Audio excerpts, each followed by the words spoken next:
ბოლო პერიოდში საკმაოდ აქტუალურად განიხილება კოალიციის შემადგენლობის თემა, ორმო სუბიექტებმაც გამოთქვა სურვილი შეერთებასთან დაკავშირებით. რა ხდება კოალიციის შემადგენლობასთან დაკავშირებით ამ ეტაპზე, რა პროცესები მიმდინარეობს? ვფიქრობ, რომ ის სპეკულაციები, რომელიც მიმდინარეობს ზოგადად კოალიციის გარშემო, არ დააზარალებს იმედს კოალიციურ ერთობას. ჩვენ ვართ იდეების გარშემო გაერთიანებული ადამიანები, რომელთაც მიზნად დაისახეს თავის დროზე, რომ გამოესწორებინათ ქვეყანაში არსებული მდგომარეობა, შესაბამისად ყველა ის წევრი, რომელიც კოალიციაშია, არის ჩვენთვის ძალიან მნიშვნელოვანი მათი ხედვები, მათი მოსაზრებები, რაც შეეხება გაფართოებაზე საუბარს.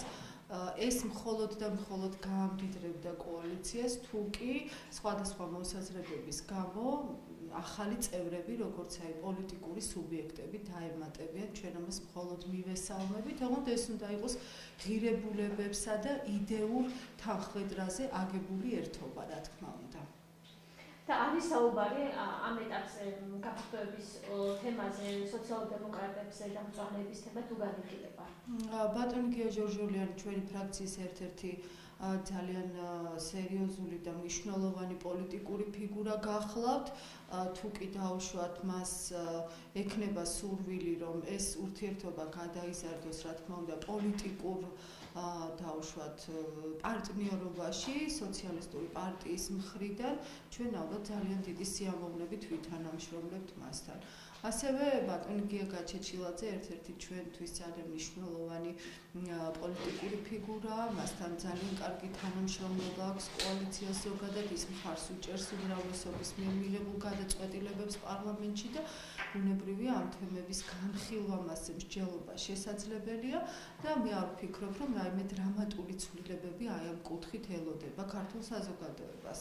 რაც შეეხება გამოკლებას, თუ შეიძლება ველოდოთ, რომ ვინმე გამოაკლდეს კოალიციას? ჩვენ ამას არ ვისურვებდით ნამდვილად, იმიტომ რომ აი ბრძოლის თითეული წევრი, როგორც პარტია, როგორც პიროვნება, ჩვენთვის ძალიან მნიშვნელოვანი თანამებრძოლია და ნამდვილად არ ვფიქრობ, რომ რომელიმე პარტია გამოაკლდება კოალიციურ ერთობას. რაც შეეხება სიით შემადგენლობას, მართალია ამ ეტაპზე სიებზე ნაადრევია საუბარი, თუმცა უმრავლესობის გარკვეული წევრების მხრიდან, იგივე თამაზ მიჭეოლის მხრიდან არაერთხელ გაჟღერდა ინფორმაცია, რომ ბიძინა ივანიშვილთან თქვა თანხდება ეს საკითხები, ასევე იყო აქცენტები მსახიობებზე, თქვა სპორტსმენებზე გაკეთებული. ამ თემასთან დაკავშირებით თქვენი დამოკიდებულება როგორია? სიების ფორმირების პროცესი, რა თქმა უნდა, ძალიან საყურადღებო და აი ფრთხილი პოლიტიკური გადაწყვეტილებების კუთხით არის მისაღები. ჩვენ განვლილმა 4 წელმა მოგვცა ის გამოცდილება, რომ შესაძლოა ზოგიერთი ადამიანი ჩვენი თანაგუნდელი იყოს სხვა სფეროში უფრო ეფექტური და თვითონ მათი სურვილიც იყოს, რომ სხვა სფეროებში გადაინაცვლონ, თუმცა მათ ექნებათ ძალიან ღირსეული ადგილი ნებისმიერ ჩვენთაგან, ძალიან ღირსეული ადგილი ქართულ საზოგადოებაში და იმ სფეროში, სადაც ისინი გააგრძელებენ მოღვაწეობას. რა თქმა უნდა, ვფიქრობ, რომ აბსოლუტურად იგივე შემადგენლობა შეიძლება იყოს.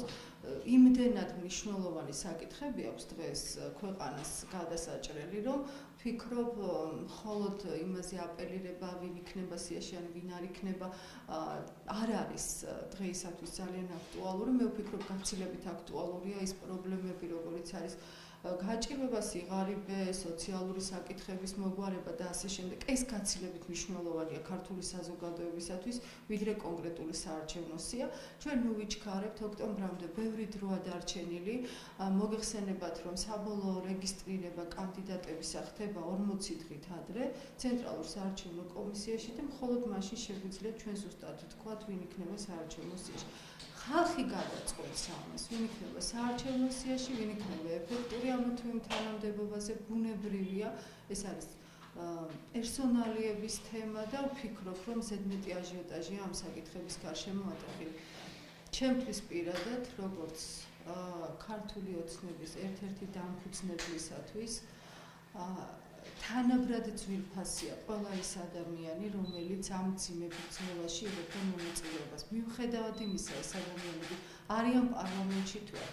ძალიან ბევრი ღირსეული ადამიანი, ჩვენი თანამებრძოლი, აბსოლუტურად უანგაროდ ემსახურებოდა იმ საქმეს, რამაც მოიტანა 2012 წლის არჩევნებში გამარჯვება და არავითარი პოლიტიკური ამბიციები არ გასჩენიათ და დღესაც ისინი ძალიან მყარად გვიმაგრებენ ჩვენ პარტიულ სტრუქტურებში დავუშვათ ზურგს. აქედან გამომდინარე მე ვფიქრობ, რომ ჩვენ უნდა წამოვწიოთ ყველა ფრონტზე ის ადამიანები წინა პლანზე, რომლებიც არიან ღირსეულები, რომელთაც შეუძლიათ სხვადასხვა მიმართულებით ახალი სიტყვის თქმა და მხოლოდ იმის გამო, რომ ჩვენ ერთხელ უკვე ვიყავით პარლამენტში და ჩვენი მისია შევასრულეთ, ეს რა თქმა უნდა არ ნიშნავს იმას, რომ მუდმივად მთელი ცხოვრების განმავლობაში სულ ერთსა და იმავე საქმეს უნდა ვაკეთებდეთ. ჩვენ გამოვადგებით მნიშვნელოვანი გამოცდილება მივიღეთ ჩვენს ქვეყანას, ჩვენს სამშობლოს გამოვადგებით, სადაც დასჭირდება ჩვენს ქვეყანას. მხოლოდ აი პირველი ამოსავალი პრინციპი უნდა იყოს ეს მხოლოდ და მხოლოდ და არა საკუთარი რაღაც პოლიტიკური მოსაზრებები და პროფესიულ ნიშანზე და უფრო იურიდიულ კუთხით აქცენტზე თქვენ რა შეფასებთ, რა შეიძლება? მე რამდენადაც ვიცი, ბატონ ირაკლის არ სურდა მსგავსი რამის თქმა, უფრო ინტერპრეტაცია მოხდა დაუშვათ მისი სიტყვებისა, რა თქმა უნდა პარლამენტში წარმოდგენილი უნდა იყოს ყველა პროფესიის ადამიანი, რათა მათ მოიტანონ თავიანთი პროფესიიდან გამომდინარე ადამიანების სათქმელი პარლამენტის წინაშე და რა თქმა უნდა პარლამენტში უნდა იყოს რაც შეიძლება მეტი ხალხის წიაღიდან გამოსული ადამიანი, რომელთაც შეუძლიათ ხალხის ხმა მიიტანოს ხელისუფლებამდე. ეს შემიძლია მხოლოდ გითხრათ კონკრეტულ პროფესიებს ამ შემთხვევაში განსაზღვრელი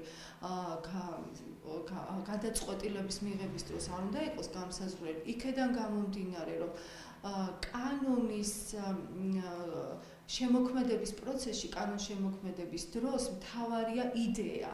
თუ რა იდეა გაქვს შენ, რომელი მიმართულების დავუშვათ გამოსწორება გინდა და ხედვები გაქვს უფრო მნიშვნელოვანი. თვითონ ნორმის ჩამოყალიბება ეს არის ტექნიკური პროცესი, რომელიც უნდა უზრუნველყოს აპარატმა.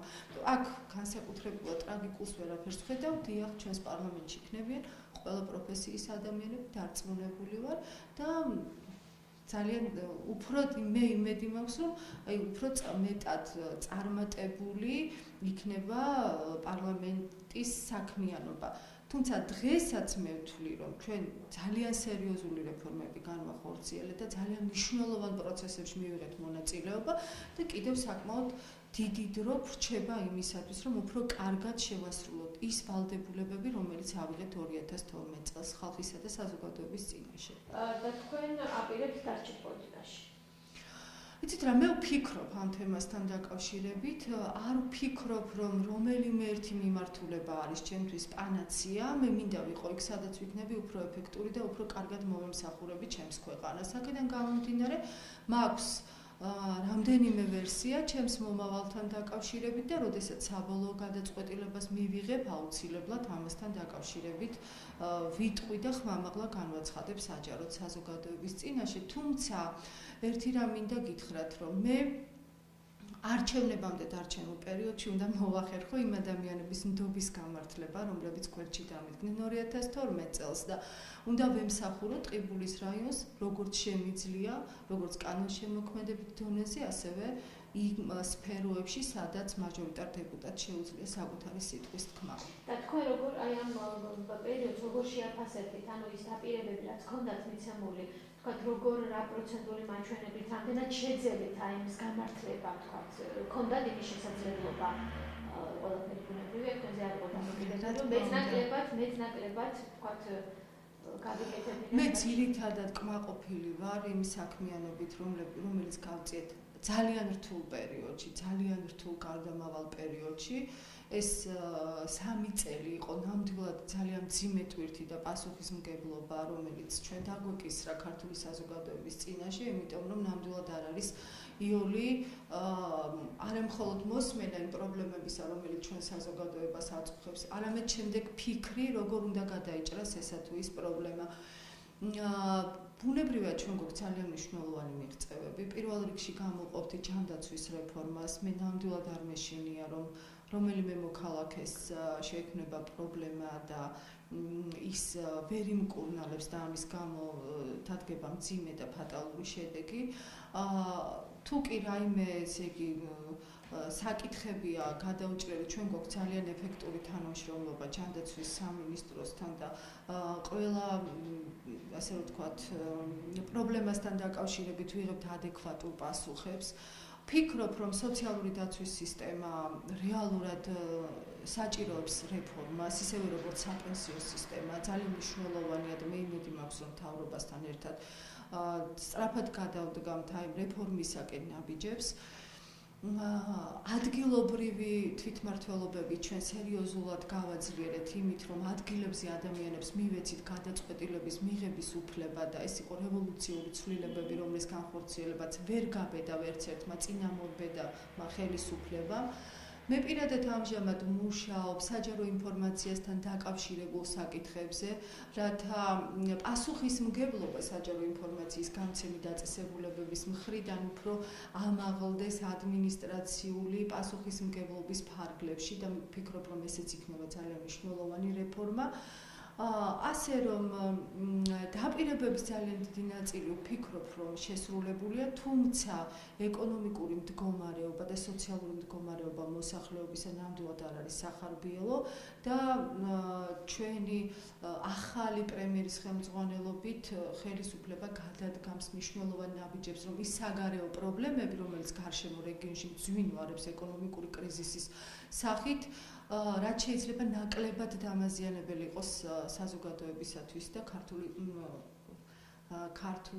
ქართველი მოსახლეობის საქართველოში მცხოვრები მოსახლეობისათვის. რაც შეეხება ლოკალურ დონეზე მიცემულ დაპირებებს, ჩვენ გვქონდა რამდენიმე სპეციფიური თემა, ეს გახლდათ რეგრესის პენსიები, მარჯინალ დაკარგულების პენსიები, ეს გახლდათ ქვანახშირისათვის რეალური დატვირთვის მოძებნა. მე ვარ ძალიან ბედნიერი. კიდევ ერთხელ გავიმეორო, ის მიღწევა, რომელიც აქვს საქართველოს მთავრობას 150 მეგავატიანი თბოელექტროსადგურის მშენებლობის დაწყებასთან დაკავშირებით ქალაქ ტყიბულში. ჩვენ 6 იანვარს განვიხილეთ გარემოზე ზემოქმედების პროექტი. მესმის იმ ადამიანებისა, რომლებიც ცხოვრობენ თბოელექტროსადგურის გარშემო, ბუნებრივია გარკვეულწილად მათი ასე რომ ვთქვათ ინტერესები იმედი მაქვს ნაკლებად, მაგრამ გარკვეულწილად მაინც მათ რაღაც ალტერნატივებს შესთავაზებენ, მაგრამ მე დარწმუნებული ვარ, რომ მომავალი 50-60 წლის განმავლობაში ტყიბულის რაიონში ამ თბოელექტროსადგურის მშენებლობის შედეგად, რომელიც ნიშნავს 200 მილიონიან ინვესტიციას კონკრეტული რეგიონისათვის, გაიზრდება სამუშაო ადგილების რაოდენობა შახტში მინიმუმ 2.5-ჯერ და თავად თბოელექტროსადგურზე მისი ექსპლუატაციის როგორც მშენებლობის, ასევე შემდეგ ექსპლუატაციაში შესვლის პერიოდში.